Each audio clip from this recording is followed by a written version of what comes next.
नमस्कार, शुभ संध्या। मैं स्नेहिल काव्यधार मंच से सरोज अग्रवाल, मंच पे उपस्थित श्रृंगार रस के पुरोधा या यूं कहूं जो हर शाम किसी न किसी मंच पे उपस्थित रहते हैं, आदरणीय विवेक कविश्वर जी का मैं हार्दिक अभिनंदन।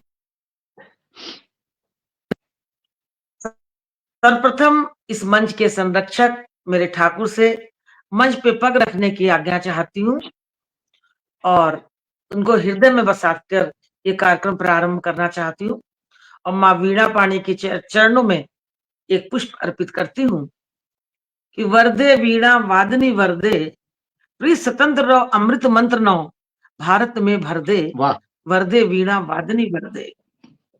काट बंद उर के बंधन सब, महाजनन ज्योतिर्मय निर्झर, कलुष भेद तम हर प्रकाश भर, जगमग जग कर दे, मातु वरदे, मातु वाह वरदे, मातु वरदे। बहुत इसी के साथ माँ वीणा पाणी को दोनों करबद्ध जोड़ करके स्नेह से आमंत्रित करती हूँ कि माँ हमारे मंच पे पधारो, हमारे जिव्या में, हमारी कंठ में, हमारी बुद्धि में विराजमान होकर मंच पर भावों की निर्झरणी बहा दो। और जैसा कि ये कार्यक्रम है हमारा आस्था और विश्वास का महाकुंभ जो आज प्रयागराज में चल रहा है, वैसा ही कुछ कुंभ स्नेहिल काव्यधार मंच पे है। उस कुंभ में एक साथ करोड़ों आदमी स्नान कर रहे हैं और इस कुंभ में एक ही व्यक्ति गागर में सागर भर रहा है। तो मंच पे आस्था और वहां पर आस्था और विश्वास का महाकुंभ है, तो मंच पे प्रेम और श्रृंगार का महाकुंभ है। प्रेम और श्रृंगार मैं ये कहूंगी माघ का महीना और चारों तरफ धुंध ही धुंध, चीज हवाएं, सूरज का बादलों में छिपे रहना, चंद्रमा का चांदनी को शॉल में लपेटे सहमा सा रहता है, चमकते वाह तारे तो टिमटिमाना ही भूल जाते हैं। लेकिन ऐसे में एक नव विवाहता अपने प्रीतम की प्रतीक्षा में दरवाजे पे खड़ी, तो उसकी चीज हवाएं भी उसको आनंदित करती हैं। वो उसको ये महसूस नहीं होता है कि ठंड है, उसको आनंदित करती है और पति की प्रतीक्षा करती है। यही है श्रृंगार, यही है प्रेम। और बेशक जो प्रेम की देहरी पे खड़ा है वो है श्रृंगार। क्या बात। तो आइए, और श्रृंगार ही प्रेम को प्रदर्शित करता है। तो आइए आज मंच पर श्रृंगार और प्रेम के पुरोधा आदरणीय विवेक कविश्वर जी उपस्थित हैं। मैं आपके स्वागत में बस यही दो शब्द कहना चाहती हूँ, लेकिन उसके पहले मैं इतना बता दूं कि मंच पे हमारे साथ दीपाली दीदी, सदानंद जी, आदरणीय सदानंद कविश्वर जी, पूनम मल्होत्रा जी, अनुरानी अरे शर्मा जी की उपस्थिति है। क्या मैं सबके अभिवादन करती हूँ और सर के लिए चार लाइन बस ये कहती हूँ कि श्रृंगार को जीवंत श्रृंगार बनाकर श्रृंगार गा दें आप। वाह श्रृंगार को जीवंत श्रृंगार बनाकर श्रृंगार बना गा दें आप, और शब्द को शब्दों से गूंथ कर नायिका का सौंदर्य गा दें आप। वाह शब्द वाह को शब्दों में गूंथ कर नायिका का सौंदर्य गा दें आप। अमलतास गुलमोहर चंपा चमेली कांस, अमलतास गुलमोहर चंपा चमेली कांस, कोई फूल भी तो अछूता नहीं जिसकी उपमा आप अपने जिसकी उपमा अपने श्रृंगार की कविता में आप न कर दें आप, जिसकी उपमा श्रृंगार की कविता में न कर दें आप। ऐसे हैं हमारे विवेक कविश्वर जी। इनका इन्हीं शब्दों से स्वागत करती हूँ कि जो मैंने इनके बारे में जाना उतना मैंने लिखा, कि शब्दों में से शब्द निकालते हैं और कोई भी अछूता नहीं है फूल कि जो उनकी नायिका के वर्णन में ना आता हो। और सर हम आगे बढ़े उसके पहले मैं चार लाइन आपके लिए और कहना चाहूंगी कि मैं जरूर मनमौजी गाता जाऊं, हाँ मैं मनमौजी गाता जाऊं, राग बिरह और प्रेम के गाऊं। वाह मेरी सतत साहित्यिक यात्रा पर, मेरी सतत साहित्यिक यात्रा पर मैं निष्कंटक बढ़ता जाऊं, मैं क्या बात है। मनमौजी गाता जाऊं। कभी लेखनी प्यार पर चलाऊं, कभी विरह वेदना सुनाऊं, और फूलों से श्रृंगार करूं मैं, इत्र से तन मन महकाऊं, मैं मनमौजी हाँ गाता जाऊं। कभी चांद धरती पर लाऊं, कभी चांद धरती पर लाऊं, कभी सूरज से नजरें मिलाऊं, वाह वाह, दूध के तारे नायिका की चोटी में, माथे पे चांद की बिंदिया लगाऊं। क्या बात है। दूध के तारे नायिका की चोटी में मैं चांद की बिंदिया लगाऊं, मैं मनमौजी गाता जाऊं, कभी दिन में रात रानी महकाऊं, कभी हाँ, दिन में रात रानी महकाऊं, कभी चंपा जूही की सुगंध फैलाऊं, रात में अमलतास के वृक्षों से भीनी भीनी खुशबू बिखराऊं, वाह रात में वाह, अमलतास के वृक्षों से भीनी भीनी खुशबू बिखराऊं, मैं मनमौजी गाता जाऊं, और कृष्ण राधिका पे कलम चलाऊं, हाँ, कृष्ण राधिका पर कलम चलाऊं, अंबर अवनी एक कर जाऊं, हर किसी से प्यार में पाऊं, बस ऐसे ही प्यार से जिंदगी बिताऊं, बस ऐसे ही स्नेह से जिंदगी बिताऊं, मैं मनमौजी गाता जाऊं, मैं मनमौजी गाता जाऊं, मैं बहुत सुंदर मनमौजी। पंक्तियां, बहुत सुंदर पंक्तियां, क्या बात है। इन्हीं पंक्तियों से मैं सर का मंच पे हार्दिक स्वागत, वंदन, अभिनंदन करती हूँ और सर से निवेदन करती हूँ कि आज हमारे जो दर्शक हमारे साथ जुड़े हैं और मैं जो कि सुनने को आपकी कुछ वाणी से उतावले हो रहे हैं, कुछ अपनी बोली से, अपनी भाषा से, अपने शब्दों से हमें अनुग्रहित करें। धन्यवाद सरोज जी, बहुत सुंदर शब्दों से आपने परिचय दिया। श्रृंगार और प्रेम, प्रेम ही श्रृंगार है, श्रृंगार ही प्रेम है। चाहे वो वियोग श्रृंगार हो, संयोग श्रृंगार हो, दोनों एक के ही सिक्के के दो अलग अलग बाजू हैं। संयोग के बाद ही वियोग आता है और वियोग हो तो संयोग होता ही होता है। श्रृंगार बिंबों का खेल है, कल्पनाओं का खेल है, भावनाओं का खेल है। वैसे तो सभी कविताएं इन तीनों मानकों पर चलती हैं, लेकिन श्रृंगार में बिंब बहुत अधिक महत्व रखते हैं। मैं काफी बिंबों का प्रयोग करता हूं। आज अपनी पहली रचना में मैं कुछ नए बिंब खोज के लाया हूं। वाह, मुझे अच्छे लगे तो मैंने कहा वो मैं आपके साथ जरूर साझा करूंगा। वाह सर, स्वागत प्रेमी है। अपनी प्रेमिका से कहता है, ये सोचा है कि चंदा से तुझे मिलवाऊंगा एक दिन, ये सोचा है कि चंदा से तुझे मिलवाऊंगा एक दिन, तेरे ख्वाबों से तेरी दोस्ती करवाऊंगा एक दिन। ये सोचा है कि चंदा से तुझे मिलवाऊंगा एक दिन, तेरे ख्वाबों से तेरी दोस्ती करवाऊंगा एक दिन। फूल स्वर्ण चंपे के बहुत रंगीन होते हैं, फूल स्वर्ण चंपे के बहुत रंगीन होते हैं, चिनारों के मगर सपने बहुत संगीन होते हैं। वाह, क्या बात है। फूल स्वर्ण चंपे के बहुत रंगीन होते हैं, चिनारों के सपने मगर संगीन होते हैं। घाटियों में अनेकों पंछियों के गीत जब जगते, ढलानों पर सुनहरे से अनेकों दीप जलते हैं। घाटियों पर अनेकों पंछियों के गीत जब जगते, ढलानों पर सुनहरे से अनेकों दीप जलते हैं। ये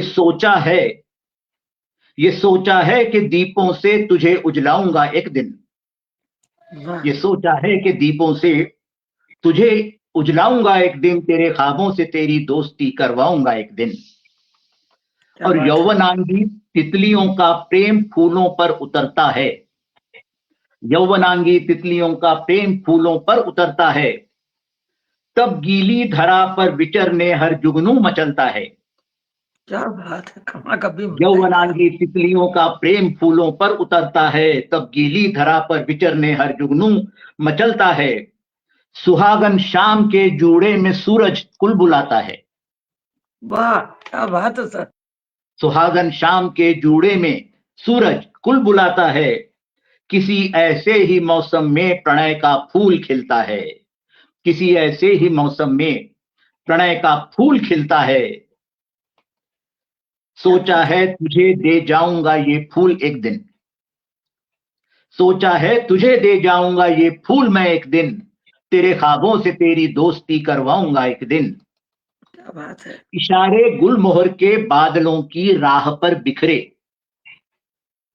इशारे गुलमोहर के बादलों की राह पर बिखरे, उन्हीं पर आसक्त हो दल बादलों के राह को बिसरे, इशारे गुलमोहर के बादलों की राह पर बिखरे, उन्हीं पर आसक्त हो दल बादलों के राह को बिसरे, तारे अनेकों एक चांद से जब इश्क फरमाए, तारे अनेकों एक चांद से जब इश्क फरमाए, तब रात पूरे चांद की जरा कुछ और ही निखरे, तारे अनेकों एक चांद से जब इश्क फरमाए, तब रात पूरे चांद की कुछ और ही निखरे, हर पूनम शरद पूनम का पर्याय कर जाऊंगा एक दिन, हर पूनम शरद पूनम का पर्याय कर जाऊंगा एक दिन, तेरे ख्वाबों से तेरी दोस्ती करवाऊंगा एक दिन, ये सोचा है कि चंदा से तुझे मिलवाऊंगा एक दिन, तेरे ख्वाबों से तेरी दोस्ती करवाऊंगा एक दिन।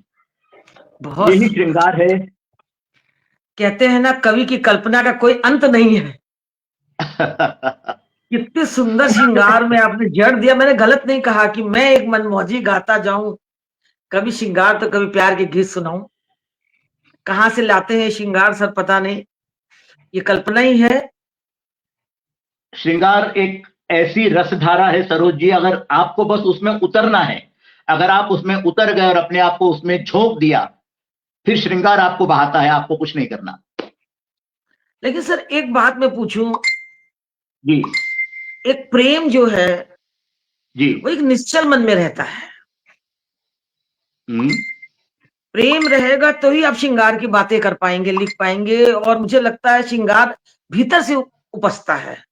हर आदमी के बिल्कुल बस का नहीं है श्रृंगार लिखना कि हम कलम उठाए और श्रृंगार पे लिख दें। कहाँ हम लाएंगे गुलमोहर के जूड़े में उसके लगाएंगे, कहाँ ये कल्पना पहुंच पाएगी किसी की।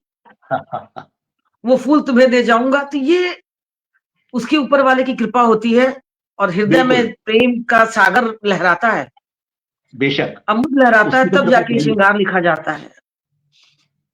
सर चलिए बात शुरू करते हैं हम लोग। बहुत अच्छा लगा, आपकी रचना बहुत अच्छी लगी और हमारे साथ सभी लोग जुड़े हुए भी हैं, सब सुन रहे हैं। लेकिन एक बात मैं पूछूं, ये श्रृंगार जैसे आप लिख रहे हैं, बहुत दिनों से कविताएं लिख रहे हैं, स्कूल के टाइम से, आप कॉलेज के टाइम से, जी, कॉलेज के टाइम पर से। इतना गहरा श्रृंगार कब से लिखना शुरू किए, कब से लिख रहे हैं? धीरे धीरे वक्त लगा कि शुरू से ऐसे लिख रहे हैं? गहराई तो मैं कहूंगा शुरू से ही थी, लेकिन शब्दों का लावण्य आस्ते आस्ते बढ़ता है। जितना आप पढ़ते हैं, जितना आप अनुभव करते हैं, जितना आप देखते हैं, जितना आप लोगों को सुनते हैं, वो आपकी भाषा को, आपके शब्दों को निखारते जाते हैं, मांझते जाते हैं, संवारते जाते हैं। तो किसी बात को पहले अगर हम कुछ शब्दों से कहते थे, आप उसी बात को दूसरे शब्दों से कहते हैं, लेकिन गहराई तो रहती ही है। तो सर एक बात और भी, कि लिखने के लिए कहते हैं पढ़ना बहुत जरूरी है। बेशक, बेशक। आप भी इस बात को मानते अगर हैं कि लिखना हो तो बिल्कुल, पढ़ना बहुत जरूरी? अगर आपके पास 1 घंटा मतलब 60 मिनट हैं, तो आपको कम से कम 40 मिनट पढ़ना चाहिए और सिर्फ 20 मिनट लिखना चाहिए। वाह। तभी आपके लेखन में धार आ सकती है। 40 मिनट सुनना चाहिए, पढ़ना चाहिए, लोगों से, कवियों से बातें करनी चाहिए, तभी आपके मन में अच्छे भाव उपज सकते हैं। लेकिन मैं बहुत एक बात कहूंगा, जो मुझसे बहुत कम लोग मेरी बात से सहमत होंगे। गुरु जरूरी होता है मार्गदर्शन के लिए। गुरु जरूरी अगर कोई लिखने के लिए कर ले, तो वो उसका अपना लेखन नहीं रह सकता। गुरु आपकी चीज को कितना भी सुधारे, वो गुरु की चीज हो जाती है। और गुरु क्योंकि बहुत बड़ा लेखक रचनाकार होता है, तो जब उसकी कलम उठती है तो वो गुरु प्रकट हो जाता है उन शब्दों में, फिर शिष्य शिष्य कहाँ रहा। वाह। बड़ी बात नहीं करूंगा, मेरे गुरु खाली मेरे ईश्वर हैं, मां सरस्वती है। मैं और अपनी रचनाएं किसी से ठीक नहीं करवाता, मैं अपनी रचनाएं किसी को नहीं दिखाता। लोग इसे शायद मेरा दंभ समझ सकते हैं, घमंड समझ सकते हैं, लेकिन नहीं, मैं अपनी रचना खुद पढ़ता हूं, मां सरस्वती मुझे बताती है ये अच्छा है, ये अच्छा नहीं है, बस। लेकिन सर आप आपके जैसे बारे में प्रेमी एक बात मैं श्रोता। और भी कहूंगी, मैं जी, दर्शकों को बताना चाहूंगी कि आपने कहा कि मैं अपनी रचना किसी को नहीं पढ़वाता, लेकिन जी, मैंने एक बार है कि मैंने आपको एक बार, 2 बार रचना भेजी, सिर्फ 2 बार, कि सर क्या रचना ठीक है, जिस पर मुझे अपने आप को विश्वास नहीं हुआ। और आपने उसमें कोई कमी नहीं निकाली और आपने ये कहा रचना बहुत सुंदर है, बहुत अच्छे बिंब है।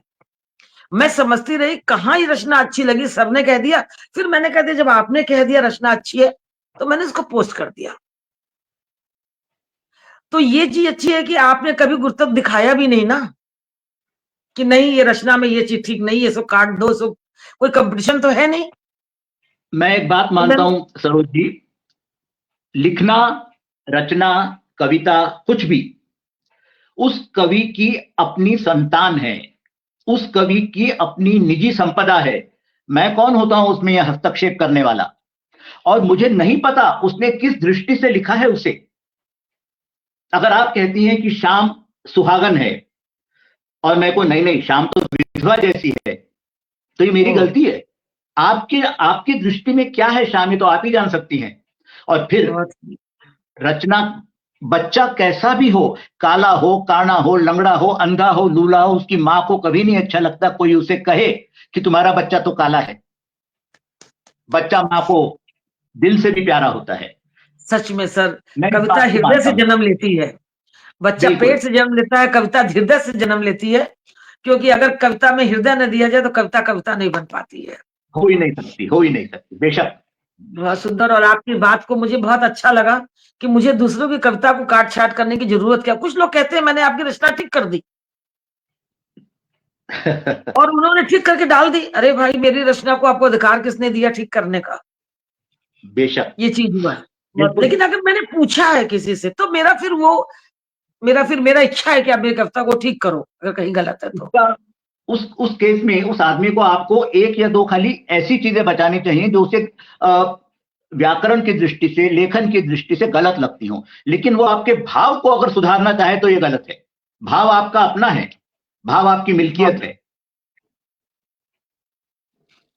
चलिए सर, बहुत अच्छी आज हम लोगों को बात पता चली और लोग जो जुड़े वो भी सुन रहे होंगे। हमारे साथ अभय कुमार अग्रवाल जी, अरे वाह। त्रिपाठी जी, सदानंद जी, अनु रानी शर्मा जी की उपस्थिति है, दीपाली दीदी है। मैं सबकी उपस्थिति को नमन करती हूँ। और कहते हैं जंगल जंगल ढूंढ रहा मृग अपनी कस्तूरी को, कितना मुश्किल है तय करना खुद से खुद की दूरी को। वाह वाह। कितना मुश्किल है तय बिल्कुल, करना खुद से खुद की बेशक। दूरी को।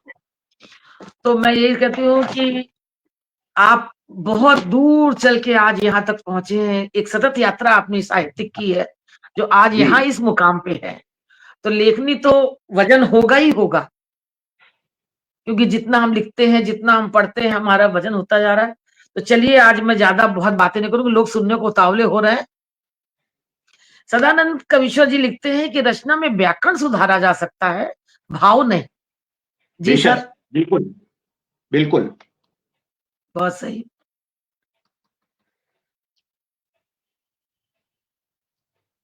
आइए सर, कुछ रचना सुनते हैं और दर्शक लोग को सुनाते रहे। कहेंगे सरोज अरे बात करती रह गई, हम तो सुन ही नहीं पाए। नहीं, आपकी बातें भी बहुत अच्छी हैं। हर एक की जिंदगी में एक प्रेमिका होती है, या पत्नी होती है, या कोई ऐसी स्त्री होती है जो उसे सबसे अच्छी लगती है। अगर उस स्त्री को कोई अप्सरा चैलेंज करे, कोई अप्सरा उसकी जिंदगी में आना चाहे और ये कहकर कि मैं तुम्हारी पत्नी से ज्यादा सुंदर हूं, मैं तुम्हारी प्रेमिका से ज्यादा सुंदर हूं, तो क्या भाव उत्पन्न होंगे? सोचने की कोशिश की है मैंने, कल्पना है। स्वागत है। वो प्रेमी उस अप्सरा से कहता है, शिल्पी ने उतारा है तुम्हें पाषाण पर, शिल्पी ने उतारा है तुम्हें पाषाण पर, घाव देकर घनों के तुमको निखारा, काम का आह्वान कर तुमको बुलाया, रति की श्रृंगार मुद्रा को जगाया। काम का आह्वान कर तुमको बुलाया, रति की श्रृंगार मुद्रा को जगाया, तभी बनी पाषाण की श्रृंगार देवी। तुम श्रृंगार देवी हो, बट मेरे लिए पाषाण हो, तभी बनी तुम पाषाण की श्रृंगार देवी। मुद्रा तुम्हारी देख कर मैं हूं अचंभित, मुद्रा तुम्हारी देख कर मैं हूं अचंभित, अवयवों के लोच तेरे करे स्तंभित, वैराग्य तेरे भाव से है रक्त रंजित, वैराग्य तेरे भाव से है रक्त रंजित, हो प्रणय के अस्त्र शस्त्रों से सुसज्जित, हो प्रणय के अस्त्र शस्त्रों से सुसज्जित, पर मैं नहीं हूं चकित, पर मैं नहीं हूं चकित तेरे आकर्षणों से, पर मैं नहीं हूं चकित तेरे आकर्षणों से, माया जाल तेरा मेरे सम्मुख है अकिंचित। पर मैं नहीं हूं चकित तेरे आकर्षणों से, माया जाल तेरा मेरे सम्मुख है अकिंचित। और आ सको तो आओ जरा मेरी धरा पर। बहुत घमंड है तुम्हें स्वर्ग का, इंद्र दरबार का। आ सको तो आओ जरा मेरी धरा पर, रूप का ऐसा तुम्हें निर्झर मिलेगा। आ सको तो आओ जरा मेरी धरा पर, रूप का ऐसा तुम्हें निर्झर मिलेगा। श्रृंगार रस का ज्वार तन मन में उठेगा। श्रृंगार रस का ज्वार तन मन में उठेगा, वासना का विष तुम्हें अमृत लगेगा। वासना का विष तुम्हें अमृत लगेगा। तुमको मिलाऊंगा अगर अपनी प्रिया से, तुमको मिलाऊंगा अगर अपनी प्रिया से, दर्पण तुम्हारे दर्प का मर्दन करेगा। क्या बात है। तुमको मिलाऊंगा अगर अपनी प्रिया से, दर्पण तुम्हारे दर्प का मर्दन करेगा। रस बह रहा है अंग प्रत्यंगों से तेरे जो, वो मेरी प्रिया के चरण का गंगा जल बनेगा। रस बह रहा है अंग प्रत्यंगों से तेरे जो, वो मेरी प्रिया के चरण गंगा जल बनेगा। उस अप्सरा से मैं बहुत अभिभूत हूं। अभी अप्सरा मतलब अपनी प्रेमिका पत्नी की बात कर रहा है। उस अप्सरा से मैं बहुत अभिभूत हूं, जो काम पीड़ित तन मेरा चंदन बना दे। उस अप्सरा से मैं बहुत अभिभूत हूं, जो काम पीड़ित तन मेरा चंदन बना दे।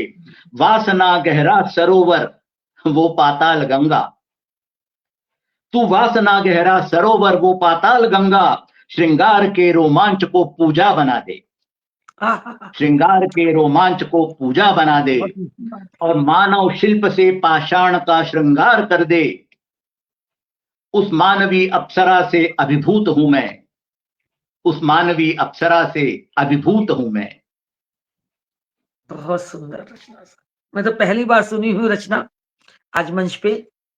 और क्या कल्पना है कि आदमी को इतना प्रेम, इतना विश्वास, और इतना कि कोई भी आ जाए मंच वहां पर, अगर अप्सरा भी उतर आई है तो अपनी ही प्रेमिका पर उसको कमांड है और अपनी प्रेमिका का वो है। यही प्रेम है, ये कल्पना है। इसी को प्रेम कहते हैं। इसी को प्रेम कहते हैं कि प्रेम क्षणिक नहीं होता है। प्रेम अघट पिंजर बसे प्रेम कहावे सोए। वाह। प्रेम अघट, मैं आगे की लाइन भूल रही हूँ। प्रेम अघट पिंजर बसे प्रेम कहावे सोए। बहुत सुंदर एक दोहा है। तो सर बहुत अच्छी रचना लगी। और बात सुनने वाले भी हमारे साथ ज्ञान भंडारी जी उपस्थित हैं, क्या बात, साधना हर्ष जी उपस्थित हैं। मैं सबको नमन करती हूँ। और सदानंद जी लिखते हैं यही है प्रेम की पराकाष्ठा। और ये वास्तव में सर प्रेम की पराकाष्ठा क्या, कोई इसको जान ही नहीं पाए प्रेम है क्या। प्रेम कितना सूक्ष्म है और कितना वृद्ध है। अगर मीरा ने कृष्ण, जिसके कहते ना अणु अणु में कृष्ण समाये थे, बेशक, जिसके अणु अणु में कृष्ण समाये हो, उसको प्रेम की इतनी, उसने इतना प्रेम पगा वो डाल दिया कि जो मैं ऐसो जानती प्रीत किए दुख होए, नगर ढिंडोरो प्रीति प्रीत न कीजो कोई। आखिर क्या है ये प्रेम मीरा का। इतना प्रेम होने के बाद भी ये लिख रही है, क्योंकि प्रेम का अंत नहीं है।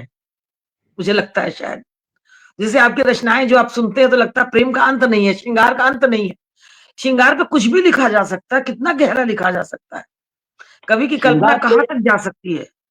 श्रृंगार पे बहुत गहरा लिखा जा सकता है, अगर आपका मन उस श्रृंगार में डूबा हुआ है तो। अक्सर लोग एक प्रेमी और प्रेमिका के प्रेम को वर्णन करना ही श्रृंगार कहते हैं। ऐसा नहीं है, उस वर्णन से कहीं आगे जाके सोचना पड़ता है, तब श्रृंगार जन्म लेता है। सर मैं कहती हूँ अगर प्रेम होगा तभी श्रृंगार जन्म लेगा। किस पे क्या कहते हैं। बिल्कुल सही बात है। प्रेम के बिना श्रृंगार अधूरा है। नहीं हो सकता, नहीं हो सकता। अगर ईश्वर से भी आप श्रृंगार को जोड़ना चाहते हैं, पहले प्रेम करना जरूरी है जी। और वो प्रेम पवित्र प्रेम होगा। अगर आप राधा से प्रेम करते हैं तो वो पावन प्रेम होगा। वो भी एक श्रृंगार है, लेकिन वो स्वर्गीय श्रृंगार है। लौकिक है। वैसे भी जो असली श्रृंगार है वो राधा और कृष्ण का ही था।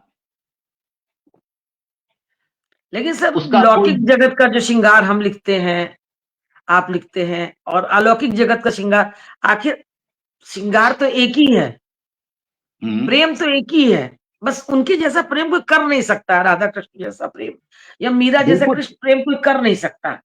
ये एक ये वो हो गए, मतलब अपना नाम छोड़ गए कि राधा एक प्रेमी थी या मीरा एक प्रेमी थी, ये है। लेकिन हम लोग वैसे प्रेमी नहीं हो सकते, पर श्रृंगार प्रेम तो कर ही सकते हैं, और प्रेम के पीछे श्रृंगार आता है। हाँ, मैं ये कह रहा था, आज भी अगर हम किसी से प्रेम करते हैं, अपनी प्रेमिका से मिलने जाते हैं या प्रेमी से मिलने जाते हैं, तो हम पहले अपने आप को सजा संवार लेते हैं, अच्छे कपड़े पहनकर, परफ्यूम लगाकर, सुंदर बनकर। मीरा ने कब सजाया अपने आप को? वो तो फटे हाल जैसी थी, कान्हा के पीछे बावली होके भागी। वो प्रेम अलौकिक प्रेम है सर। वो बावली हो चुकी थी, बावरी हो चुकी थी। हाँ, हम बावरे नहीं होते। जहां से प्रेम अहम का नाश होता है, वहीं से प्रेम शुरू होता है। बिल्कुल। जब और मैं नहीं रहेंगे तो प्रेम होगा। हमारे से मैं नहीं जाता है तो प्रेम कैसे करेंगे? सही, सच कहा आपने। मीरा में मैं का लगता है खत्म हो गया था, मैं शब्द खत्म हो गया था मीरा के अंदर से कि मीरा, बिल्कुल। तो वो बावरी होके कृष्ण के पीछे दौड़ी, और हम में अभी मैं है कि कोई क्या कहेगा, आप दो बार देखिए ना, मैं बोलेंगे आपको क्या कहेगा। छोटा सा उदाहरण देता हूं। जी। अगर हम किसी फिल्म की हीरोइन को देखते हैं, सड़क पे चलती हुई किसी कामुक सी लड़की को देखते हैं, तो हमारे मन में जो भाव उत्पन्न होते हैं वो अलग हैं। और वही अगर हम अपनी सुंदर पत्नी को देखते हैं, तो वो जो भाव उत्पन्न होते हैं वो अलग हैं। बहुत सही है, ये फर्क है। बहुत सही। तो चलिए सर, इसी पर एक रचना हो जाए, क्योंकि मंजू श्रीवास्तव जी भी हमारे साथ जुड़ चुकी हैं। अरे तो प्रणाम। मुझे लगता है कि सभी लोग उतावले हो रहे हैं कि आपकी रचना सुने। मैं तो एक बहुत ही हल्की सी रचना सुनाता हूं, हल्की फुल्की। जी। एक लड़की देखी पागल सी, एक लड़की देखी पागल सी, पेड़ों से बातें करती है। ऐसी लड़कियां अक्सर नजर आती हैं हमको। एक लड़की देखी पागल सी, पेड़ों से बातें करती है, फूलों से आंख लड़ाती है, तितली बनकर उड़ जाती है। एक लड़की देखी पागल सी, पेड़ों से बातें करती है, फूलों से आंख लड़ाती है, तितली बनकर उड़ जाती है। भंवरों की गुनगुन रचनाएं उसको पागल कर देती हैं। भंवरों की गुनगुन रचनाएं उसको पागल कर देती हैं। वो कोमल फूल कमल का बनकर भंवरों को लिपटा लेती है। वो कोमल फूल कमल का बन भंवरों को लिपटा लेती है। एक लड़की देखी पागल सी। क्यारी में पानी के संग बहे, क्यारी में पानी के संग बहे, पेड़ों पर चढ़े गिलहरी सी। क्यारी में पानी के संग बहे, पेड़ों पर चढ़े गिलहरी सी, पहुंच गुलमोहर की फुनगी पर गीत जगाए कोयल सी। पहुंच गुलमोहर की फुनगी पर गीत जगाए कोयल सी। एक लड़की देखी पागल सी। बड़े सवेरे गुल गुलाब को जूड़े में भर लेती है। बड़े सवेरे गुल गुलाब को जूड़े में भर लेती है। झरते पारिजात के नीचे दुल्हन सी सज जाती है। बड़े सवेरे गुल गुलाब को जूड़े में भर लेती है। झरते पारिजात के नीचे दुल्हन सी सज जाती है। एक लड़की देखी पागल सी।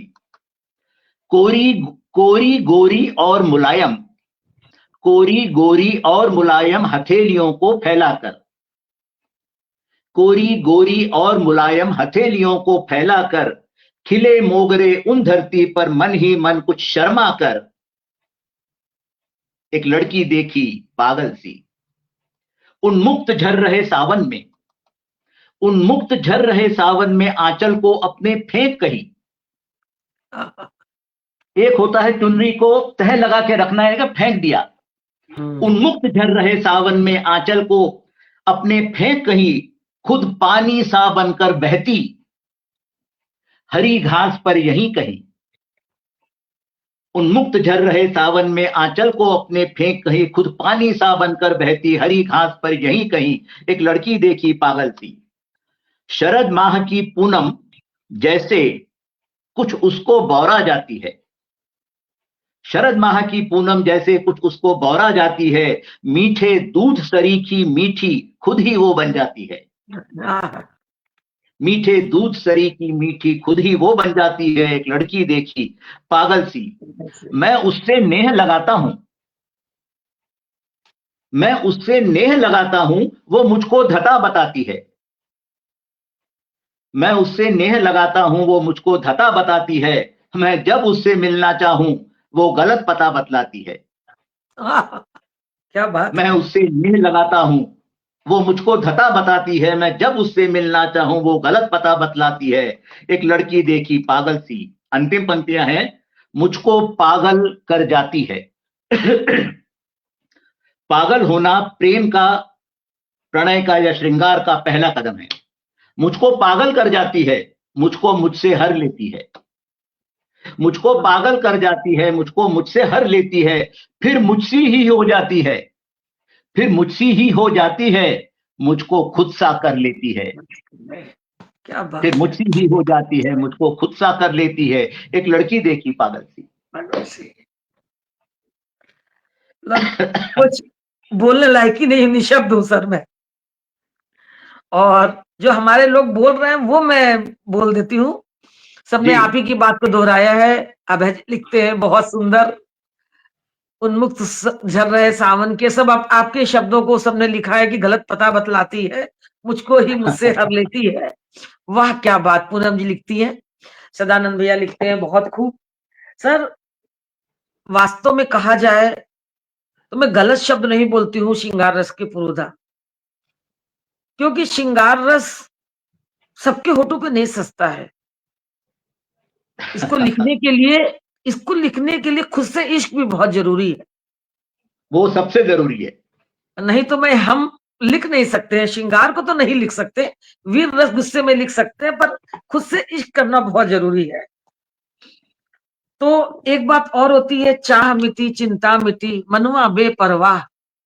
जब आदमी फ्री होता है, कोई चिंता नहीं, तो लिखता है श्रृंगार कि चाह मिटी चिंता मिटी मनुआ बेपरवाह, और जिनको कुछ ना चाहिए वो ही शहंशाह। क्या बात है, बिल्कुल सही बात है, बिल्कुल सच कहा आपने। आप सिर्फ उसी लड़की से, उसी महिला से, उसी उसी उसी क्या कहना, अस्तित्व से प्रेम कर सकते हैं, असली प्रेम कर सकते हैं, जिससे आपको कुछ लेना देना नहीं है। नहीं है। अगर आप चाहते हैं कि मैं प्रेम करके उससे कुछ लूं, उसका शरीर या कुछ भी, तो वो प्रेम तो नहीं है व्यापार हो और गया, उसमें पवित्रता आ व्यापार हो ही नहीं गया। सकती। तो आज बहुत अच्छी प्रेम पे ये बातें चली कि, और इतना अच्छा लग रहा है कि प्रेम क्या है। लोग प्रेम को बहुत उथला पानी के ऊपर जो तैरता है बुलबुला हाँ वो हाँ समझते हैं। हाँ, प्रेम पानी के नीचे बैठा हुआ गहरा पैठ है प्रेम। तो बेशक, बिल्कुल बिल्कुल। इसको जिस दिन समझ लेंगे हम, उस दिन तो लेखनी चल निकलती है। लेकिन लोग सोचते हैं कि हम जरा सा हो गया, मैं लेखनी प्रेम श्रृंगार पे लिख लें, तो बहुत मुश्किल। और मंजू जी लिखती है, सुसंस्कृत श्रृंगार लिखना बहुत मुश्किल काम है। बहुत जी मंजू बहुत जी। मुश्किल। और वो थोड़ा लिखते हैं सा भी, हमारे विवेक सर। थोड़ा सा भी श्रृंगार का एक कदम इधर पड़ गया तो वो अश्लीलता में बदल जाता है। मैं मैं आपको एक मजेदार बात बताता हूं। मैं कल या परसों एक कवि सम्मेलन में था। वहां एक नौजवान 23 साल का, शायद उसे लिखते हुए 2 या 3 साल हुए होंगे, वो अब कहने लगा स्टेज पर आकर कि मैं श्रृंगार लिखता हूं और मैं आज आपको संभोग श्रृंगार में कुछ सुनाऊंगा। उसने अच्छा। सुनाया, जो कुछ सुना जी, सुनाया उसने। उसके बाद मैं स्टेज पर गया।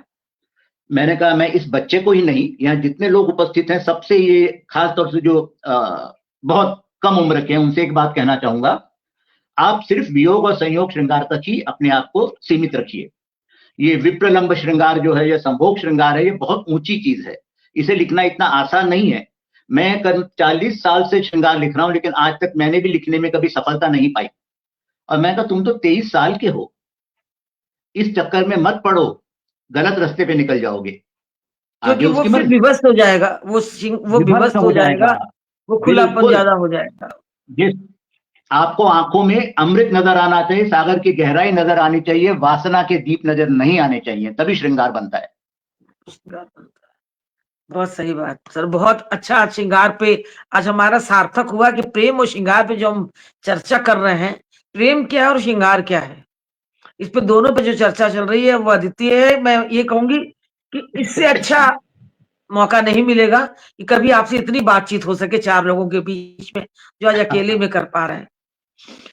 सर साथ-साथ में जब आप, एक बात और मैं कहूंगी आपके बारे में, आप जी र रंगमंच थिएटर के कलाकार हैं।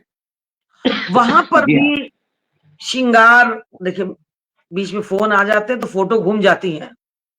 हाँ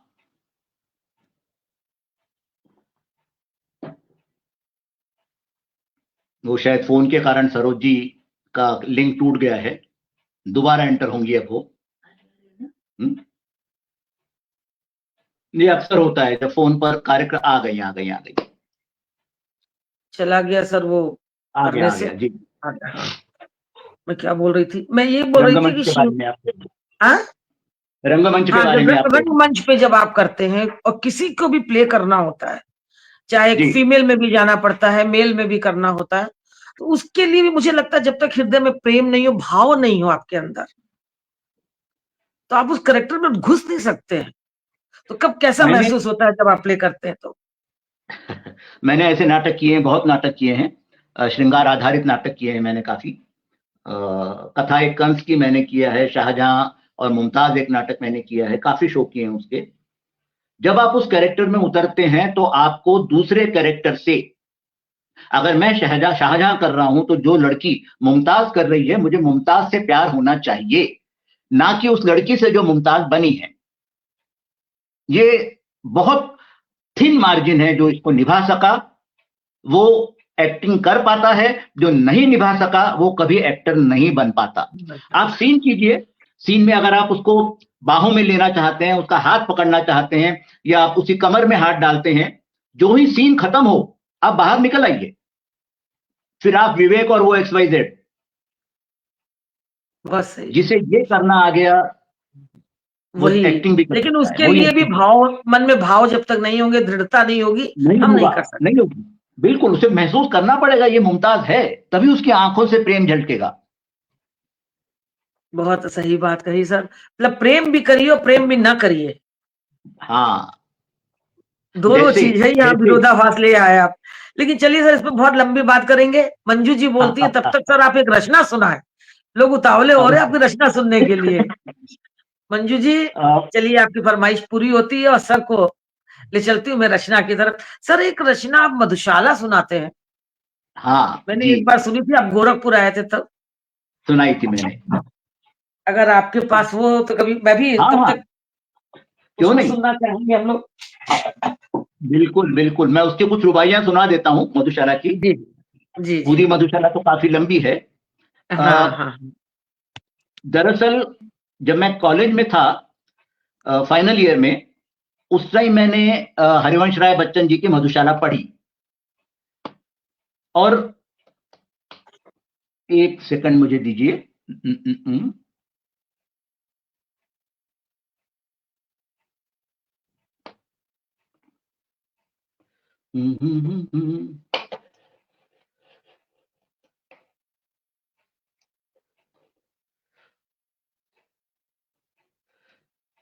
तो उस मधुशाला को पढ़ने के बाद मेरे मन में कुछ भावों ने जन्म लिया और उनको मैंने कलम देना शुरू किया। उसके कुछ मैंने असल में उसे मैं अ, मधु शश मधु 25 में पहले कहता था, उसकी रुबाइयां और बढ़ाई मैंने, करीबन 50 रुबाइयां लिखी उसमें मैंने। सो उसकी कुछ रुबाइयां सुनाता हूं आपको।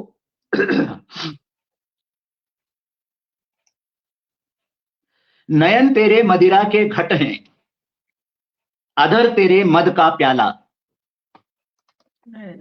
नयन तेरे मदिरा के घट हैं, अधर तेरे मद का प्याला। तेरे द्वार पर खड़ा हुआ हूं बनकर गाहक मतवाला। हृदय बनाकर मोल तेरे सम्मुख भी मैं हूं डाल चुका। फिर भी जाने क्यों तू ना बन पाई मेरी मधुशाला।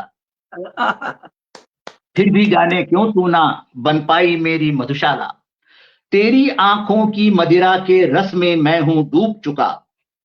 तेरे अधरों की हाला का जाने कितना पान किया। तेरी वाणी में प्याले की रुंझुन का आभास किया। फिर भी जाने क्यों तू ना बन पाई मेरी मधुशाला। वाह कई महीने सावन बरसा तब ये धरती स्निग्ध हुई। कई महीने सावन बरसा तब ये धरती स्निग्ध हुई। कई महीने वसंत महका तब ही रमणी मुग्ध हुई। गहरा प्रभाव पढ़ने को लगता है यहाँ समय काफी, लेकिन घूंट मात्र में ही मन मतवाला करती मधुशाला। वाह प्याले में है चंचल हाला, छलक रहा पल पल प्याला। प्याले में है चंचल हाला, छलक रहा पल पल प्याला। प्याले की हाला में रह रह बिंबित होती मधुबाला।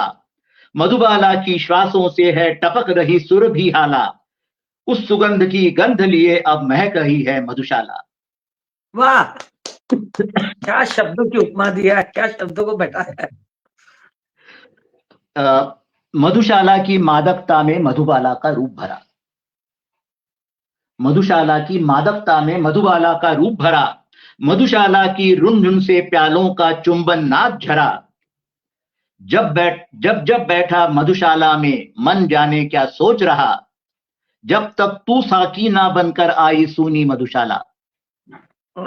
जब तक तू साकी ना बनकर आई सूनी मधुशाला।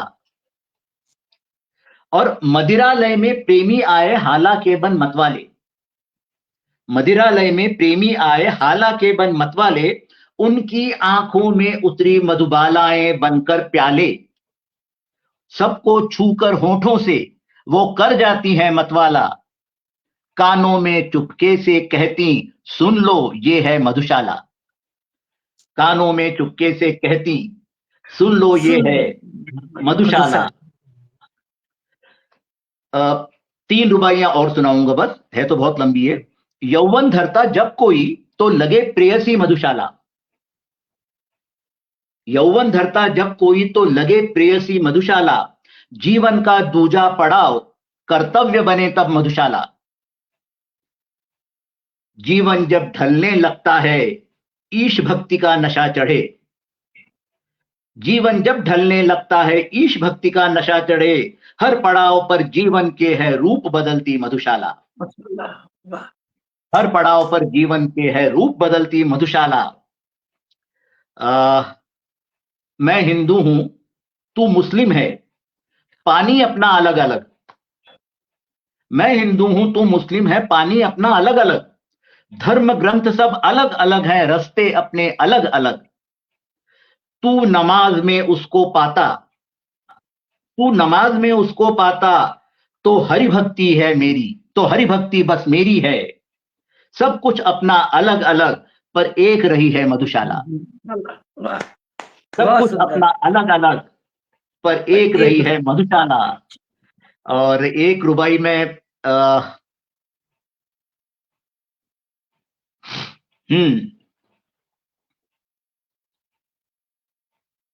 आलोचक है मधुशाला के। बहुत लोग कहते हैं शराब पीना बुरा है, बुरा भी है। आलोचक है मधुशाला के मधु के चारों ओर यहां। आलोचक है मधुशाला के मधु के चारों ओर यहां। बुरी मानते हैं प्याले भर भर देने की रीत यहां। आलोचक है मधुशाला के मधु के चारों ओर यहां। बुरी मानते हैं प्याले भर भर देने की रीत यहां। साकी को भी बुरी नजर से बुरे भाव से सब देखें। साकी को भी बुरी नजर से बुरे भाव से सब देखें। किंतु सभी आलोचक मिलकर रोज जगाते मधुशाला। किंतु सभी आलोचक मिलकर रोज जगाते मधुशाला। ऐसे ही है। जब भी मैं मधुशाला पहली सुनाता हूं मधु जी की याद आ जाती है मुझे, मधु अग्रवाल जी की। अरे क्या बात है, जो उनको बहुत अच्छी लगी थी। जी, दिन में होली जी। रात दिवाली रोज मनाती मधुशाला। रोज मनाती मधुशाला, बिल्कुल। बहुत सुंदर आपकी मधुशाला रही और मुझे बहुत दिन से इच्छा थी मधुशाला सुने और आज बहुत अच्छी आपने मधुशाला सुनाई। और जितनी रुबाइयां सुनाई सब अपने आप में एक एक कुछ कुछ कहती हुई अलग अलग। और सर शुक्रिया, धन्यवाद। बहुत बहुत अच्छा ये आपका लेखन तो है ही है, उतना ही सुनाने का आपका ढंग बोलेंगे, आपके स्टाइल बोलेंगे, आपका वाक्पटुता बोलेंगे, शब्दों में जितनी क्लियरेंस मतलब साफ बोलते हैं तो उससे बातों को क्या होता है, आदमी को समझ में बहुत अच्छी आती है। तो इसके लिए भी क्या आपने बोलने के लिए भी कभी प्रयास किया इस चीज को कि हम इस तरह प्रेजेंट करें अपनी कविताओं को? नहीं। बोलना तो मेरा कॉलेज के जमाने से पेशा रहा है। मैं अपने कॉलेज की टीम का डिबेटर था। मैं अपने कॉलेज की टीम का की काव्य टीम में था। यूनिवर्सिटी में, दूसरी यूनिवर्सिटी में काफी डिबेट्स किए हैं। थिएटर किया है 40 साल से। तो बोलना तो मेरी रोजी रोटी है। लेकिन सर एक बात और पूछूं मैं, बहुत पर्सनल सी बातें हैं। पूछिए। जो श्रृंगार रस के कवि होते हैं, प्रेम पे लिखते हैं, न चाहते हुए भी लोग, बहुत पुरुष और महिलाएं श्रृंगार रस के कवियों की तरफ ज्यादा आकर्षित होती हैं। कभी आपको ऐसा महसूस हुआ कि सच है? देखिए, जब हम लोग श्रृंगार प्रेम पे बातें करने बैठे हैं और स्त्री पुरुष की कोई बातें नहीं हो रही है, बातें एक मानव ह्यूमन बीइंग की है, ये आप नहीं है, वहां पर दूसरा कोई बंदा खड़ा हो, तो क्या ऐसा नेचुरल होता है? ये ऐसे ही कोई है स्त्री सरोज जी, ये ऐसे ही है। जब कोई षोडशी या कोई नई नई तरुणी या कोई कॉलेज की ग्रेजुएशन पोस्ट ग्रेजुएशन करने वाले 24-25 साल की लड़की फिल्म देखने जाती है और राजेश खन्ना को देख के दिल दे बैठती है, लेकिन जो ही थिएटर से बाहर निकलती है तो उसका सारा ध्यान होता है आने वाली बस की तरफ और भीड़ की तरफ या लोकल की तरफ, और राजेश खन्ना का प्रेम वही हॉल में रह जाता है। लेकिन फिर भी दिमाग में रह जाता है वो कभी कभी। पता नहीं, रहे तो अच्छा है। अरे वाह! क्योंकि श्रृंगार रस के लिए अक्सर कहा गया है, श्रृंगार रस के कवियों की, पहले आज से नहीं सर, ये बहुत पुरानी बात है कि श्रृंगार रस के कवियों के आर पार, और चाहे महिला हो चाहे पुरुष हो, कुछ भीड़ ज्यादा होती है। वीर रस वालों के पास लोग कभी जाते हैं, विरह राग वालों, वियोग के पास भी लोग कम जाते हैं, संयोग के पास लोग ज्यादा जाते हैं। तो चलिए, आप तो मुझे लगता है कि बहुत एक में मन की मलाल जो बात में मन में रह जाती है किसी के, मैं एक बार आप एक सुन रही थी किसी मंच पे मलाल, उस टॉपिक पे बोलना था, तो मैंने उसी दिन एक लाइन लिखी थी जी कि इस बार होली पे बस इतना सा मलाल रह गया। हाँ। इस बार होली पे बस इतना सा मलाल रह गया, तेरे गाल गाल कोरे रह गए और हाथों में गुलाल रह गया। वाह वाह, बहुत जब आप नाजुक सा मलाल मलाल पे, है ये। जो आप ये मलाल सुना रहे थे उस दिन, तो मैंने उस दिन ये मलाल लिखा, तो मुझे लगता है क्या जीवन में मलाल तो होते हुए, चलिए अपना टॉपिक नहीं है आज का, पर मैंने आपने लिखा था तो मैंने आपको सुना दिया। जी। तो चलिए, समय अपना बहुत तेजी से सर भाग रहा है। पूनम जी जी हंस रही है हमारी बात पे, हाँ हाँ हाँ। पूनम जी, बातें जब करने बैठते हैं ना, तो बातों में बातें जरूर निकलती हैं, और जो मन में वो पूछ लेना चाहिए, जो मन में रखते हैं ना वो कुछ गड़बड़ होता है, बोल दो सब क्लियर हो जाता है। तो जुमला लट्टू काट का रंग दिया कुम्हार, अच्छा। सॉरी, जुमला लट्टू काट का रंग दिया करतार, और डोरी बांधी प्रेम की तो घूम रहा संसार। हाँ अब हाँ मैं हाँ, तो क्या बात भाई, मैं तो लट्टू हूँ, श्रृंगार रस की करताओं का, संसार घूमे तो मुझे कोई मतलब नहीं। है। तो आइए सर, इसे अपने का उसको आगे जी। बढ़ाते हैं, और हमारे साथ सरिता गर्ग सरी जी की उपस्थिति है, वो वाह वाह। आपको मुझको नमन कर रही हैं, ज्ञान भंडारी जी हैं, सबकी उपस्थिति में सबको नमन करती हूँ, सबका अभिवादन करती हूँ, और आपको बड़े आदर सम्मान से अगली रचना के लिए मैं अनुरोध करती हूँ। अपना एक वो गीत सुनाता हूं जो मुझे बहुत पसंद है। एक जी, प्रेमिका बहुत उलझन में है अपने प्रेमी के संग कि मैं तुमसे प्रेम करती हूँ, क्या ये ठीक है, क्या ये योग्य अच्छा, है, क्या ये पाप है या पुण्य है, क्या क्या दुनिया बात है। इसे मान्यता देगी। इस उलझन में वो है। प्रेमी उसे समझाता है, तुम शांत खड़ी गंगा तट पर लहरों में ऐसी उलझी हो, तुम शांत खड़ी गंगा तट पर लहरों में ऐसी उलझी हो, क्या है अनुचित और उचित क्या, इन्हीं भ्रमों से जकड़ी सी हो, क्यों मुझसी ही बौराई हो, कुछ मुझसी ही बौराई हो। पाप पुण्य की व्याख्या जब पंडित ही कोई कर ना पाया, पाप पुण्य की व्याख्या जब पंडित ही कोई कर ना पाया, तुम क्यों कर इस दलदल की गहराई में धंसती जाती हो। पाप पुण्य की व्याख्या जब पंडित ही कोई कर ना पाया, तुम क्यों कर इस दलदल की गहराई में धंसती जाती हो। रोने को व्याकुल है आंखें, रोने को व्याकुल है आंखें, होठों से हंसती जाती हो। भले देखती हो तुम मुझको, खुद से पर खोए जाती हो। भले देखती हो तुम मुझको, खुद से पर खोए जाती हो। कुछ मुझसी ही बौराई हो। अलग अलग हम ध्रुव के वासी, जाने अनजाने में मिलकर हाथ मिलाकर बिछड़ गए थे। प्रेम में पहले आकर्षण में दोनों पास आए, लेकिन जो ही लड़की को लगा कि ये ठीक है, बिछड़ गए। अलग अलग हम ध्रुव के वासी, जाने अनजाने में मिलकर हाथ मिलाकर बिछड़ गए थे। वो बिछोह हमको घेरे है, वो बिछोह हमको घेरे है। सात सुरों जैसे वो फेरे, किसी गीत में नहीं ढल सके। सात सुरों जैसे वो फेरे, किसी गीत में नहीं ढल सके। क्यों ऐसी गुमसुम हो, कुछ खोई खोई मुस्काती हो। क्यों क्यों ऐसी गुमसुम हो, कुछ खोई खोई मुस्काती हो। कुछ मुझसी ही बौराई हो। और रोज मांग भरकर कुमकुम से शायद खुद को याद दिलाती। शायद वो विवाहिता है, शादीशुदा है, उसके मन में खटकता है, प्रेम है लेकिन खटकता है, ये प्रेम गलत है। रोज मांग भरकर अब कुमकुम से अपनी शायद खुद को याद दिलाती। नहीं सिमट पाएगी दूरी जो आज हमारे बीच खड़ी है। नहीं सिमट पाएगी दूरी जो आज हमारे बीच खड़ी है। जितना पास तुम्हारे आऊं, हर पल अंतर बढ़ता जाता। जितना पास तुम्हारे आऊं, हर पल अंतर बढ़ता जाता। हाथ मिलाकर वापस खींचा, हाथ मिलाकर वापस खींचा। अरे तुम भी कितनी घबराई हो। हाथ मिलाकर वापस खींचा, तुम भी कितनी घबराई हो। कुछ मुझसी ही बौराई हो, कुछ मुझसी ही बौराई हो। सरोजी, प्रेम ऐसी चीज है, जब होता है तो आदमी उस समय नहीं उस क्षण में नहीं सोचता कि दूसरा शादीशुदा है, विवाहिता है, हिंदू है, मुस्लिम है, ईसाई है, ये है, वो है, ये है। लेकिन जब उसकी सत्सद विवेक बुद्धि जागती है तो वो अपनी मन की भावना को संभालता है। नहीं, मेरी पत्नी मेरे घर में है, मेरे बच्चे हैं, मुझे इस मृग तृष्णा में नहीं पड़ना है। जो समझा सका वो साधु है, जो नहीं समझा था वो शैतान बन जाता है। बहुत सही है।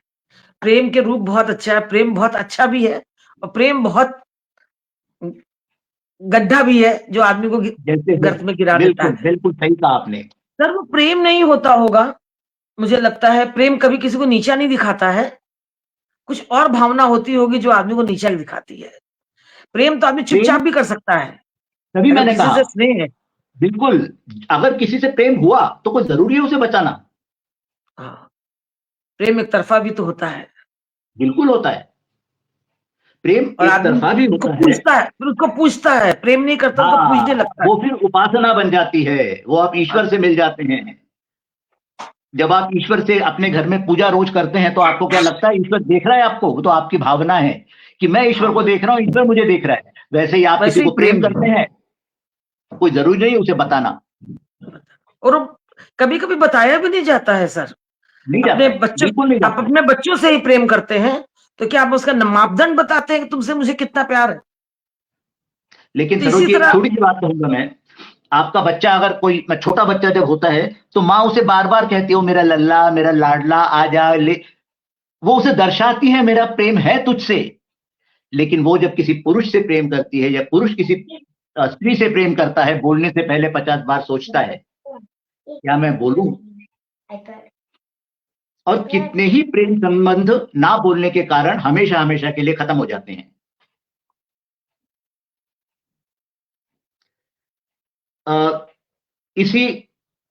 इसी बारे में कविता सुना सकता हूं मैं? जी जी जी। अक्सर हम प्रेम को व्यक्त नहीं करते और व्यक्त ना करने के कारण वो प्रेम हमेशा के लिए समाप्त हो जाता है। प्रेमी मनुआ रुक रुक कर क्यों गाए रे, प्रेमी मनुआ रुक रुक कर क्यों गाए रे, जो कहना है कह दे, क्यों भरमाए रे। वाह। प्रेमी मनुआ रुक रुक कर क्यों गाए रे, जो कहना है कह दे क्यों भरमाए रे। यौवन का ये वसंत ज्यादा रुके नहीं, यौवन का ये वसंत ज्यादा रुके नहीं, छुई मुई भी पल से ज्यादा झुके नहीं। छुई मुई भी एक पल को ही झुकती है, छुई मुई भी पल से ज्यादा झुके नहीं। भौरों के गुंजार तितलियों की लज्जा, सतरंगी सा धनुष सदा ही खिले नहीं। पल अमोल को व्यर्थ नहीं तू यूं कर रे, जो कहना है कह दे क्यों भरमाए रे। चंचल झरना मन का बहता तेज बहुत, मन के दर्पण में सचते प्रतिबिंब बहुत। ये वो बात आ गई कि प्रेम हो सकता है। मन के दर्पण में सचते प्रतिबिंब बहुत, चेतन जीवन जाने कब जड़ हो जाए, चेतन जीवन जाने कब जड़ हो जाए। सुधियों के भी बदला करते भाव बहुत, चटकीले रंगों को मत धूमिल तू कर रे, और जो कहना है कह दे क्यों भरमाए रे। हर वर्षा में, अंतिम पंक्तियां हैं इसकी, हर वर्षा में बीर बहुटी झरती ना, हर वर्षा में बीर बहुटी झरती ना। बिन स्वाति के चातक तृष्णा जाती ना। मृगजल से क्या तू बगिया को सींचेगा, मृगजल से क्या तू बगिया को सींचेगा। अरे निशिगंधा भी दिन में कभी महकती ना। ऋतु सावन को क्यों करता आषाढ़ अरे, ऋतु सावन को क्यों करता आषाढ़ अरे, जो कहना है कह दे क्यों भरमाए रे। वाह क्या बात है। प्रेम की एक ये भी है कि प्रेम ना कहा जाए तो कभी कभी खत्म हो जाता है और लोग उसको जान भी नहीं पाते। अरे बाप रे, आज तो ये मेरा तो निकलेगा बहुत देर बाद असल में दूसरे व्यक्ति को पता भी तो चलना चाहिए कि आप उससे प्रेम करते हैं। ये तो आपके मन की बात है। अगर आप उसे पवित्र, अगर आप उसे वन साइडेड रखना चाहते तो रखिए, फिर उस पर दोषारोपण क्यों। नहीं, दोषारोपण की बात नहीं, बहुत लोग किसी को पूछते हैं, नहीं उससे प्रेम किया, उसकी शादी हो गई, उसके नहीं हुआ तो उसको पूछ रहे हैं, तो पूछ रहे हैं, मान रहे हैं, तो उसको दोष नहीं है, उसके प्रेम का ये गहराई है, उसके प्रेम का समर्पण है। और जहां प्रेम में समर्पण है वही वो, ये समर्पण, ये गहराई, ये लगाव उसके और उसकी पत्नी के बीच में कहीं नहीं आना चाहिए। बस कहीं दिन में 10 बार वो पत्नी को बोले अरे वो मैं उससे बहुत अच्छी लगती थी, वो मुझे बहुत प्रेम करती, तो पत्नी के मन पे क्या गुजरेगी। नहीं सर, ऐसा होता नहीं है। बहुत लोग सुना है, मैंने पढ़ा भी है, अब सच्चाई है कि झूठ है, कि लोगों अपना परिवार गृहस्थी बहुत अच्छे से चला रहे हैं और कोई एक रही है जिनको अभी तक नहीं भूल पाए, और वो उनके मन मस्तिष्क में कहीं है तो है, बस चाहे वो धुंधली पड़ चुका है, उस पर धूल पड़ गई है, लेकिन धीरे धीरे प्यार है, प्यार तो कभी नहीं मरता है सर। आज मैं जरा साफ करके देखता हूँ, अपनी धूल को साफ करके देखता हूँ आज मैं। तो यही कहते हैं, खुशमिजाजी मशहूर है आपकी और सादगी भी कमाल है। खुशमिजाजी मशहूर है आपकी, सादगी भी कमाल है।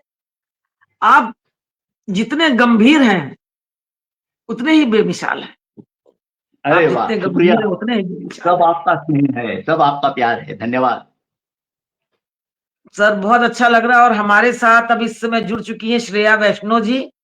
सरो दीदी, मैं भी सहमत हूँ, प्यार धीरे धीरे परिपक्व होता है। जयप्रकाश शर्मा जी जुड़ चुके हैं। जयप्रकाश जी को मंच पे कई बार बोल चुके, मेरा आना नहीं हो पा रहा है उनका। जयप्रकाश जी जल्दी ही मंच पे आपको आएंगे, मैं आपका स्वागत करती हूँ मंच पे। बहुत अच्छे मित्र हैं मेरे जयप्रकाश। अर्पणा अंजन जी उपस्थित है मंच पे, मैं सबकी उपस्थित को नमन करती हूँ।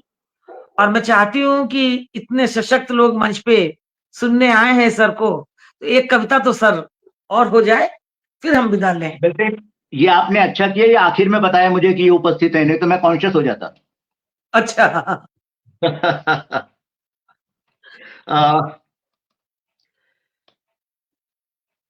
एक बहुत नखरे वाली एक प्रेमिका है जी, उसका प्रेमी उसे क्या कहता है सोच, सब कल्पना है अद्भुत, आज मैं अलग अलग कल्पनाओं के रंग लेके आया हूं। उसका प्रेमी उसे क्या कहता है, क्या करोगी गाल पर उतरती इस भोर का। अरे तुम क्या करोगी गाल पर उतरती इस भोर का, क्या करोगी नयन में समाती इस सांझ का, क्या करोगी महक का जो श्वास से है उठ रही, और क्या करोगी छुअन का जो स्पर्श में है बस रही। व्यर्थ है तेरे लिए बाणों भरा तरकश तेरा, व्यर्थ है तेरे लिए बाणों भरा तरकश तेरा। मृग नक्षत्र होकर बावरा बरसेगा आंगन तेरे, मृग नक्षत्र होकर बावरा बरसेगा आंगन तेरे। तेरी हथेली पर खिलेंगे वीर बहुटी स्पर्श रे, तू भ्रमित सी हो चलेगी गंध सौंधी सूंघ कर, तू भ्रमित सी हो चलेगी गंध सौंधी सूंघ कर। रोमांच का नर्तन जगेगा रोम रोम पर तेरे, तब स्निग्धता तेरे नयन की उसे ना धर पाएगी, तब स्निग्धता तेरे नयन की उसे ना धर पाएगी। और मोगरे का बांध गजरा किसे तू भरमाएगी जब मैं नहीं रहूंगा, मोगरे का बांध गजरा किसे तू भरमाएगी। चांद गालों पर अनारों की कली खिल जाएगी, कत्थई सी आंख में, कत्थई सी आंख में केसर छटा घिर आएगी। निर्बंध होंगे स्पंद जब तू स्वयं से शर्माएगी, निर्बंध होंगे स्पंद जब तू स्वयं से शर्माएगी।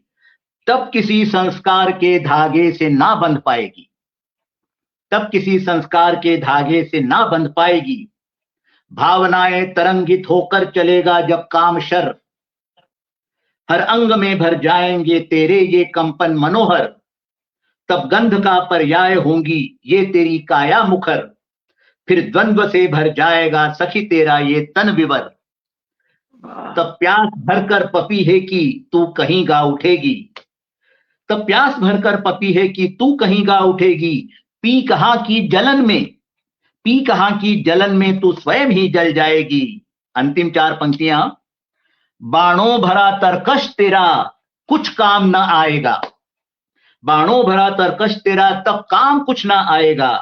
हर बाण तेरा धनुष की टंकार को ललचाएगा। इससे प्रथम के कुंद होकर धार वो खोने लगे। सौंप दे मुझको तभी तो पूर्णता वो पाएगा, सौंप दे मुझको तभी तो पूर्णता वो पाएगा। क्या रचना है सर, कहाँ से कल्पना करते हैं, क्या बात है। मतलब गजब के बिंब और गजब की उपमाएं, धन्य है। बहुत बहुत यूं ही शुक्रिया। लोग कहते हैं श्रृंगार रस बहुत, मुझे लगता है कि हृदय से भी नहीं, हृदय के कई कण अंदर जाते हैं तभी श्रृंगार रस निकलते हैं, वो कल्पनाएं आती है। खाली हृदय कहना तो बहुत अतिशयोक्त होगा, हृदय तो सबके पास है, लेकिन ये बिंब लाना, ये कल्पना करना, ये बनाना, ये ऊपर वाले की कृपा है। और धीरे धीरे लिखते लिखते लेखनी और प्रचुर हो जाती है, वही है आपके जी। और जब आपके जैसे अच्छे सुनने वाले मिले तो कलम और शार्प हो जाती है। बहुत सुंदर सर, एक एक शब्द को कहते ना, शब्दों को बैठाना पड़ता है। मैंने मंच पे कोई आए थे तो बोले शब्द बहुत ढीठ होते हैं, इनको पकड़ के बैठाना होता है। और आप इतने शब्दों को बैठाते हो तो मुझे लगता है कैसे इन शब्दों को बैठाते हैं। और ये पागलपन है सर, जो श्रृंगार पे लिख ले, ये पागलपन है। मैं इस बात को कहती हूँ कि जहां चालाकी और स्वार्थ खत्म हो जाता है, जब हृदय से चालाकी और स्वार्थ खत्म हो जाता है तभी ये प्रेम का पागलपन शुरू होता है। बेशक। अगर मन में स्वार्थ और हमारे वो है तो हम पागलपन नहीं ला सकते, और बिना पागलपन के हम लिख नहीं सकते। अगर प्रेम और श्रृंगार की बात करें तो मुझे लगता है हृदय में पागलपन होना चाहिए, होना चाहिए, बिल्कुल होना चाहिए। इसीलिए कहते हैं ना, गंगा सिर्फ गंगोत्री से निकल सकती है, किसी जमीन में गड्ढा करेंगे तो एक हैंडपंप भी लग सकता है वहां, गंगा नहीं निकल सकती वहां से, गंगा नहीं निकल सकती है जी। अद्भुत कार्यक्रम, समय हो गया, मन नहीं भरा। सरोज जी अगली बार ऐसा कार्यक्रम कम से कम 2 घंटे का रखिएगा। ये लिखते हैं सदानंद कवीश्वर जी। वाह, शुक्रिया, बहुत बहुत धन्यवाद सर। वास्तव में आज कुछ ऐसा होता है, मैंने इस मंच पे देखा है कि जब आप आते हो या कुछ विशेष व्यक्तित्व मंच पे आते हैं तो 1 घंटा कब बीत जाता है पता नहीं चलता है।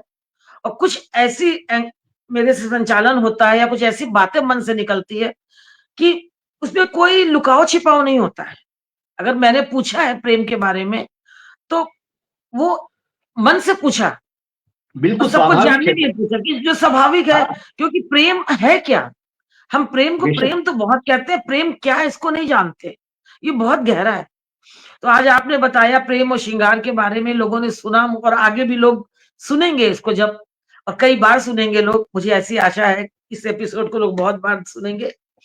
तो चलिए सर, आज आपके इस आगमन को मैं भी याद रखूंगी और जो सुनने वाले हैं वो भी याद रखेंगे, जो सुनेंगे वो भी याद रखेंगे।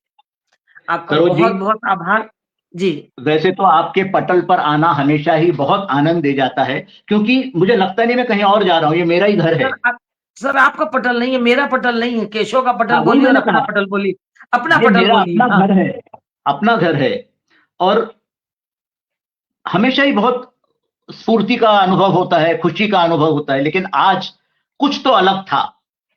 बहुत अच्छा लगा, बहुत ही संतोष हुआ इस कार्यक्रम के बाद। मुझे अच्छा लगा। कान्हा, कान्हा की कृपा है, आपका स्नेह है, सुनने वालों का प्यार है।